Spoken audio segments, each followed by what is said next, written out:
국회 증인 출석 요구에 불응하고 외국으로 출국해서 국정감사 회피 논란이 있었던 김성주 대한적십자사 총재. 말씀드린 대로 어제 국감에 모습을 나타냈습니다. 기업인이다 보니 잘 몰랐다라는 사과와 함께 출석을 했는데 여전히 국회도 싸늘하고 여론도 싸늘합니다. 그런데요, 이런 와중에 그동안 조용했던 대한적십자사 노조까지 김 총재의 사퇴를 요구하고 나섰습니다. 사실은 그동안 여러 논란이 있었음에도 불구하고 줄곧 노 코멘트를 했던 노조인데, 그러니까 즉 상당히 신중하게 접근했던 노조인데 왜 갑자기 사퇴 이야기를 들고 나온 건지 직접 만나보죠. 보건의료노조 대한적십자사 지부장이세요. 최경진 씨 연결이 돼 있습니다. 최 지부장님 안녕하세요. 예, 안녕하십니까. 대한적십자사가 직원이 몇 명이나 됩니까? 한 3,400명 정도 됩니다. 3,400명. 적십자사 총재 김성주 총재에게 대국민 사과를 하라. 그리고 잦은 사퇴를 하라. 이렇게 강력하게 요구하셨어요. 예, 맞습니다. 무슨 이유입니까? 저희가 앵커께서 말씀을 하셨지만 저희는 사실 지난 9월 26일 날 예. 총재가 인준되고 난 이후에 분명히 말씀을 드렸습니다. 사내 게시판에도 게시를 하였고요. 총재직을 수행함에 있어갖고 부적절한 언어와 행동 조심하시라고요. 그리고 혹시라도 그것으로 인해 가지고 예. 대한적십자사가 국민들로 하여금 관심 밖으로 밀려나지 않도록 우리가 주장하는 이러한 심히 우려되는 사항들이 당신의 가치관에 부합되지 않는다면 당찬을 결단을 내리라고 저희는 말씀드린 적이 있습니다. 예. 즉 부적절한 언행을 좀 하지 말아주십시오. 적십자사 얼굴에 먹칠하지 말아주십시오라고 당부를 했는데 지금 그런 상황이 되고 있다는 건가요? 우려했던 상황이 현실로 발생한 거죠. 어떤 식입니까? 예를 들자면?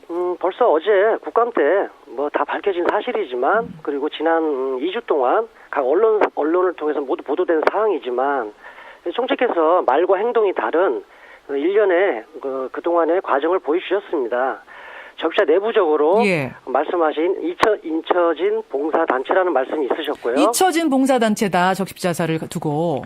그로 인해 가지고 적십자 내부 직원들이나 30만 봉사원들 내게 엄청난 실망과 상처 속에서 공허함만 줬다는 이 말씀을 드리고요. 아하.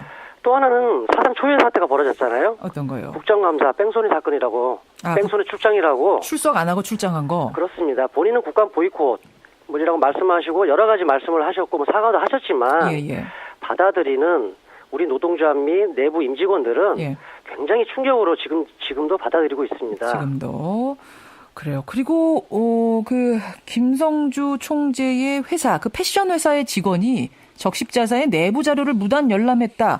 뭐 이런 이야기가 보도가 되던데 이것도 혹시 알고 계십니까? 네, 알고 있습니다. 엄청 충격적인 사실이고요. 어제 국감에서 새정치민주연합에서 밝힌 내용이죠? 그렇습니다. 어떤 내용입니까?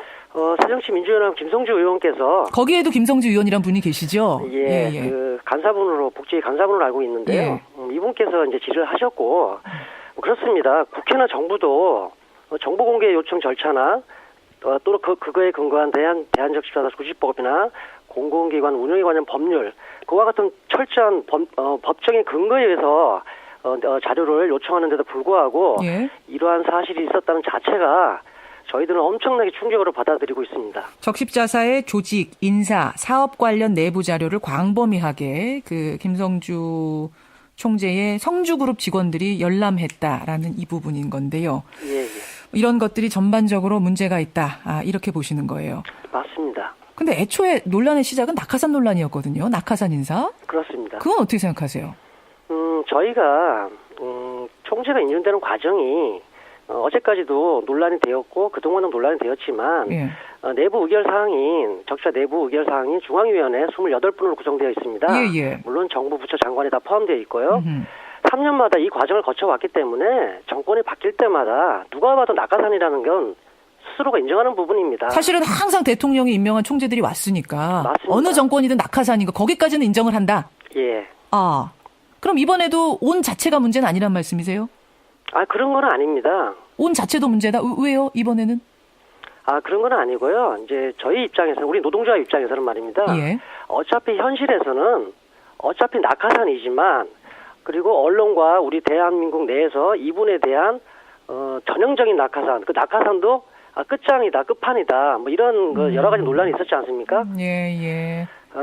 이분이 참 말씀드리기가 참 곤란한 게 아니라 말씀드리기 자체도 기막힙니다, 솔직히. 그건 무슨 말씀이세요? 어느 부분이 그렇게 기막히세요? 저희들이 생각했던 뭐 여러 가지들이 지금 현재 벌어지고 있는 대한민국의 국민들께서 예. 저희들을 대한 적십자사를 질타와 조롱의 대상이 되었다고 판단되어지기 때문에 조롱의 대상이 됐다. 이분으로 인해 이분의 행동으로 인해 이분의 말로 인해서 예. 그러한 대한 적십자가 되었다고 간주되어지기 때문에 뭐 낙하산 논란이나 이러한 그 표현 자체 하기에도 예. 이제는 너무 힘이 듭니다. 힘이 들 정도 기가 막히다. 제가 뭐 하나만 확인 드릴게요. 그 적십자 직원들 패션쇼를 개최해서 옷 잘 입는 직원에게 성주그룹 상품권을 증정하라 이런 지시를 내렸다는 어제 국감장에서 얘기가 사실입니까? 뭐 사실로 알고 있습니다. 그럼 이런 얘기 듣고 직원들은 뭐라고 하셨어요? 어이가 없죠. 그 내부에선 술렁술렁 거렸습니까? 엄청나게 술렁거리는 걸로 알고 있습니다. 제가 그 자리에는 없었지만 예. 뭐 술렁거리는 정도가 아니라 어이가 없었죠, 한마디로. 근데 뭐 직원들 동기부여하기 위해서 뭔가 상품권으로 북돋기 위해서 좋은 의미로 해석할 수는 없나요? 그분 스스로가 불찰이라고 말씀하신 걸로 제가 알고 있고, 불찰이다. 그리고 재발하지 않겠다고 시인하고 사과한 걸로 알고 있기 때문에 예. 뭐 더 이상 언급할 가치를 못 느낍니다. 그럼 이제 사과하고 뭐 어제 사과를 4번이나 했다잖아요. 이러면은 그냥 직원들이 좀 보듬고 갈 수는 없나요? 사퇴 요구 계속 하시겠습니까? 그 사과가 소위 말해서 진정성 있는 모습으로 다가오지 않는다는 겁니다. 어허. 국민을 대표하는 국정감사장에서 일부 국회의원들께 사과의 뜻을 비친 건 맞습니다. 예. 그러나 그러한 것들이 우리 적십자 모든 내부 직원들이나 과연 우리 대한민국 국민들께서 과연 그 모습을 진정성 있게 받아들일 거에 대해서는 의문이라는 겁니다. 적십자사 회비 걷는 것조차 이게 타격이 있을 거다 이런 얘기들도 솔직히 하시나요? 사실 저 스스로도 예. 우리 국민들로부터 예. 일부지만 항의 전화를 받은 적이 있고 사무 행정하시는 실무 담당자는 물론이고 예. 현장에서 일하시는 분들에 대한 의견을 청취한 결과 예. 이런저런 불평이 적십자에 대한 불평이 많은 걸로 지금 파악되고 있습니다. 이대로라면 누가 내겠는가 이런 걱정들 솔직히 하시는 거고요. 많이 있는 걸로 알고 있습니다. 많이. 사퇴하지 않는다면 어떻게 하실 생각이세요? 저희 지금 굉장히 고민이 많습니다. 저희가 성명서를 통해서 예. 강력한 투쟁을 예고했습니다. 그리고 한 말씀 올려도 되겠습니까? 이해하시죠? 어제 국감장에서 예.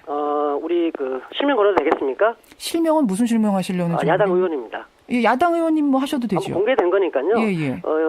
복지위 양승조 새정치민주연합 의원께서 예? 이런 질의를 하셨습니다. 적십자 본부지부의 사퇴 요구에 관련된 총재 의견은 무엇이냐? 라고 질의하셨을 때 총재께서는 이런 답변을 하셨습니다. 노조와 공개 토론을 하겠다고요. 예. 이 공개 토론이라는 게 공개 토론이라면 공개된 장소에서 예. 어떠한 자들이 참석하는 속에서 양측이 토론을 하는 걸로 저는 알고 있습니다. 사실 이런 노동자 활동을 하면서 어떤 사용자의 대표가 또는 공공기관의 수장이 이런 공개 토론을 하겠다는 얘기는 저는 사실 처음 들어봤습니다. 그래서 굉장히 기대하는 바가 큽니다. 기대하는 바 크다. 꼭 약속을 지키셨으면 좋겠습니다. 여기까지 말씀 듣죠. 지부장님 고맙습니다. 감사합니다. 대한적십자사 최경진 노조 지부장이었습니다.